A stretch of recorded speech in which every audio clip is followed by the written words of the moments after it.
آج ویو 360 میں پاکستان پر ماحولیاتی تبدیلیوں کے اثرات، بارشوں کے باعث پنجاب میں گندم کی کھڑی فصلیں تباہ ہو گئیں، موسمی آفات کی تباہی سے بچنے کے لیے کیا کیا جانا چاہیے؟ جو گندم ہم نے کی کھیتی باڑی وہ بھی ایوریج نہیں ملی۔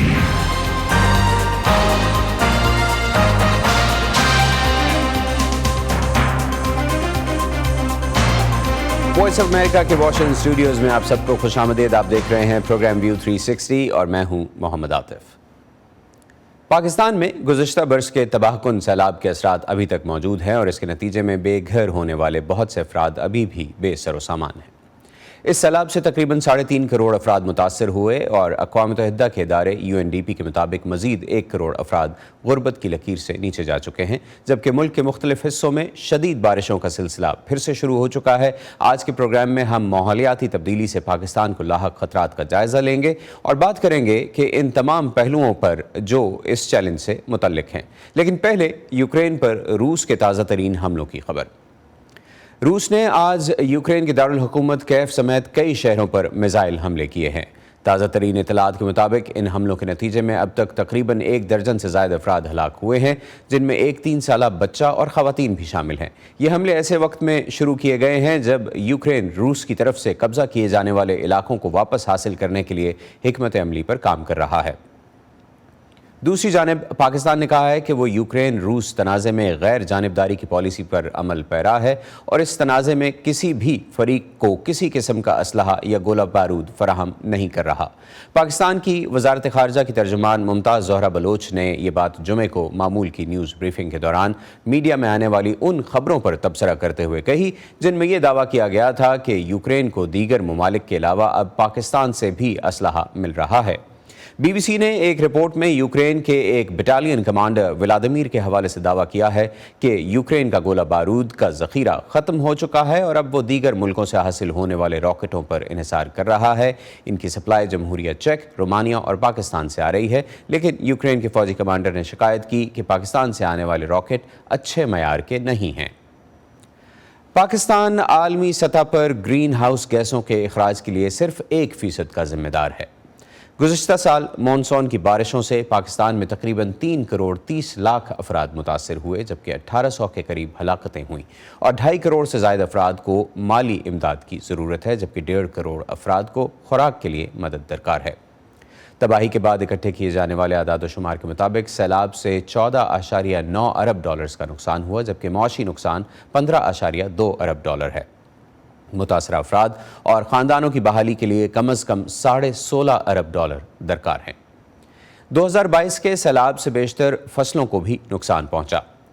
چاول کی 15% فصل تباہ ہوئی، جبکہ زیادہ نقصان کپاس کی فصل کو ہوا جو کہ 40% تھا۔ اس سال مارچ اور اپریل کے مہینوں میں بے وقت کی شدید بارشوں کے باعث صوبہ پنجاب میں گندم کی فصل کو شدید نقصان پہنچا ہے، جس سے کسانوں کے لیے مزید مشکلات پیدا ہو گئی ہیں۔ کسانوں کا کہنا ہے کہ محکمہ زراعت نے انہیں متنبہ نہیں کیا تھا کہ بارشیں زیادہ ہوں گی۔ دوسری جانب محکمہ خوراک کے مطابق فصلیں متاثر ہونے سے گندم کی پیداوار میں 2.5 لاکھ ٹن تک کی کمی کا اندیشہ ہے۔ یہ گندم کی فصل ساری لیٹ گئی ہوئی ہے، بری طرح متاثر ہوئی ہے اور یہ گر گئی ہوئی ہے، اور جب پانی اس میں کھڑا رہا ہے اس میں جو سٹے پانی میں ڈوبے رہے ہیں اس کی وجہ سے گندم کو بہت نقصان ہوا ہے۔ جو ہماری فصلیں ہیں وہ بالکل تباہ و برباد ہو چکی ہیں۔ جو میرے سجے ہاتھ میں ہیں نا وہ کھڑی گندم کے دانے ہیں، اور جو دوسرے ہاتھ میں ہیں وہ گری ہوئی گندم کے دانے ہیں۔ یہ بالکل باریک ہو گئے ہیں اور وہ جو کھڑی گندم ہے اس کے دانے موٹے ہیں۔ محکمہ زراعت کی طرف سے کوئی آگاہی نہیں دی کہ یہاں پر اتنی زیادہ بارشیں ہو سکتی ہیں یا اتنا زیادہ موسم خراب ہو سکتا ہے۔ اتنا طوفان آندھی جو آئی ہے اس نے اگر کوئی تھوڑی بہت بارش ہو جاتی، ژالہ باری اور اولے اور یہ آندھی جو آئی ہے وہ نہ آتی، پھر اتنا نقصان نہیں ہونا تھا۔ پاکستان میں زراعت کے شعبے کو موسمیاتی تبدیلی کے علاوہ درپیش مسائل میں سے ایک ریسرچ اینڈ ڈیولپمنٹ کا بھی ہے۔ دنیا کے دیگر ملکوں میں زراعت کے شعبے میں ٹیکنالوجی اور جدت میں اضافہ ہوا ہے۔ پاکستان کیوں اس شعبے میں آگے نہیں بڑھ پا رہا؟ اس بارے میں اسد اللہ خالد نے کراچی میں انسٹیٹیوٹ آف بزنس ایڈمنسٹریشن کے ڈائریکٹر سید اکبر زیدی سے بات کی۔ پہلے ہمارے ایک ایگریکلچر ایکسٹینشن ڈپارٹمنٹ ہوتا تھا 1960 70 کی 80 کی دہائی میں، اور اس کا کام بنیادی طور پہ ریسرچ کرنا، مختلف چیزیں کرنا یہ ہوتا تھا۔ میرے خیال سے ہمارے ہاں اب وہ جس جس نوعیت کی تبدیلی آنی چاہیے تھی, جس طرح کے انٹرونشن ہونے چاہیے تھے, وہ نہیں ہو رہے. اور آپ صحیح کہہ رہے ہیں, ساری دنیا میں نئے بیج اگائے جا رہے ہیں, کلائمیٹ چینج کے حوالے سے اگائے جا رہے ہیں, جی ایم کے حوالے سے لگائے جا رہے ہیں. میرے خیال سے ہمارے یہاں اس اور اریگیشن کا نظام جو ہے, گرین ہاؤسز وغیرہ اور جس طرح کی ڈرپ اریگیشن وغیرہ کا وہ ہوتا ہے استعمال, ہمارے یہاں اس پیمانے پہ نہیں ہو رہا. تو یہ ایک پورا, جیسے میں کہوں گا, میرا خیال ہے کہ ایک پورا ایک مکمل سا ایک اس میں ایک فیلئر ہے, ایک ہماری خامی ہے جس کی عکاسی ہوتی ہے. جب ہم بات کرتے ہیں زیادہ تر پاکستان کے ایگریکلچر کے نظام کی یا باقی بھی کسی بھی نظام کی, انڈسٹریلسٹ جو ہیں اس حوالے سے بھی ہمیں انڈسٹریز میں بھی کنسرنز ملتے ہیں, تو یہ کیا کلائمیٹ کے کانٹیکس میں کس حد تک اوور ہال کرنے کی ضرورت ہے ہمیں؟ ایک طرح سے بہت عجیب بات ہے. دیکھیں, اگر آپ مغربی ملکوں میں جائیں, آپ بھی وہاں ہیں اور جگہ بھی جائیں, تو عام طور پہ آپ کو وہ بتاتے ہیں کہ آپ کو ریسائیکل کرنا پڑتا ہے, اور یہ پلاسٹک کی جگہ ہے, یہ کاغذ کی جگہ ہے, یہ ردی وغیرہ کچرے کی جگہ ہے, ٹریش گاربیج جسے کہتے ہیں. پاکستان میں ایک عجیب پرانا ایک غربت کی وجہ سے یا ایک سلسلہ ہے کہ پرانی بوتلیں استعمال کی جاتی ہیں, پلاسٹک کی بھی استعمال کی, گند بہت ہوتا ہے, اس میں کوئی شک نہیں. اس کی ایک وجہ یہ بھی ہے کہ ہمارے شہر کم از کم وہ ان میں جو یہ جو ویسٹ ہے اس کو اٹھانے کی نہ خواہش ہے نہ صلاحیت ہے. کچرے کا ڈھیر ہر شہر میں پڑا ہوتا ہے, خوبصورت سے خوبصورت شہر جو وہ برباد ہو چکا ہوتا ہے. تو ایک تو حکومت بھی اپنا کام نہیں کرتی, لیکن یہ بھی ہے کہ جو کم آمدنی والے لوگ ہوتے ہیں وہ ریسائیکل بہت کرتے ہیں. تو یہ ایک عجیب سا اتفاق ہے. صوبہ سندھ میں بھی موسم کی تباہ کاریوں سے متاثر کسانوں کے حالات پنجاب کے کسانوں سے کچھ مختلف نہیں ہیں.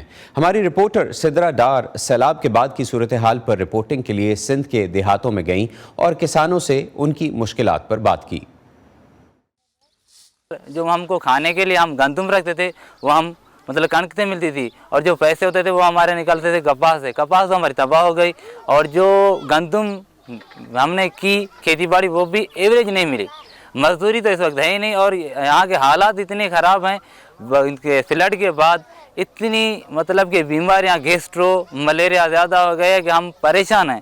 ایک گھر میں 3-4 آدمی جو ہے نا بیمار پڑے ہیں. پہلے تو گھر تھا, کمرے تھے, چارپائی رکھ کر بچوں کو سلاتے تھے, لیکن اب اگر بارشیں ہوں گی تو کہاں جائیں گے, ایسے ہی بھیگتے رہیں گے. ہم تو سن رہے ہیں کہ اس بار بھی زیادہ بارشیں ہیں, اس بار سامنا نہیں کر پائیں گے. بہت تکلیفیں دیکھی ہیں ہم نے, پہلے ہی گھروں کا نقصان ہوا, بہت کچھ کھو دیا, اب جو بچا ہے وہ بھی چلا جائے گا. اب ہمارا نصیب جو بچ جائے.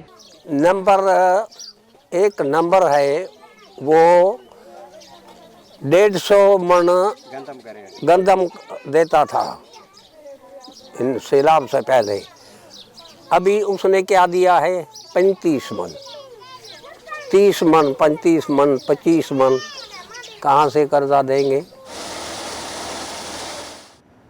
سدرا ڈار اس وقت اسکائپ کے ذریعے کراچی سے ہمارے ساتھ ہیں. سدرا, جب آپ وہاں گئیں تو کیا مشاہدہ تھا آپ کا؟ کیا وہاں زندگی معمول کے مطابق لوٹ رہی ہے؟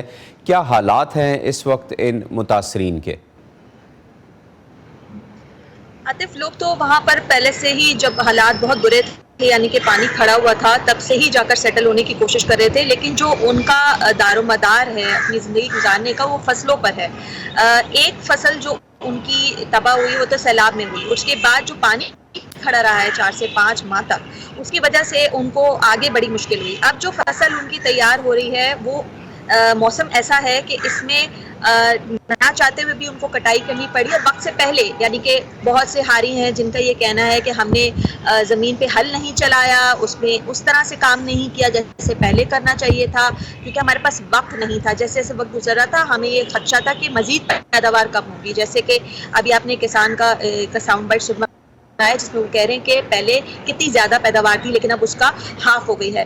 جو عالمی ادارے ہیں وہ بھی اس بات پہ تشویش کا اظہار کر رہے ہیں کہ جو سندھ کی فوڈ باسکٹ ہے, جو کہ ریور انڈس کے رائٹ اور لیفٹ کے جو علاقے ہیں جن کا دار و مدار دریائی پانی پہ اور برانی علاقے ہیں, ان میں اس طرح کا فلڈ کا آنا اور اتنے عرصے تک رہنا اور زمینوں کو تباہ کرنا, خاص کر اگر لائف سٹاک کی بات کی جائے تو لائف سٹاک کی تعداد تقریباً 12 ملین بتائی جا رہی ہے جو کہ ختم ہوئی ہے. تو جو لوگ ہیں جن کا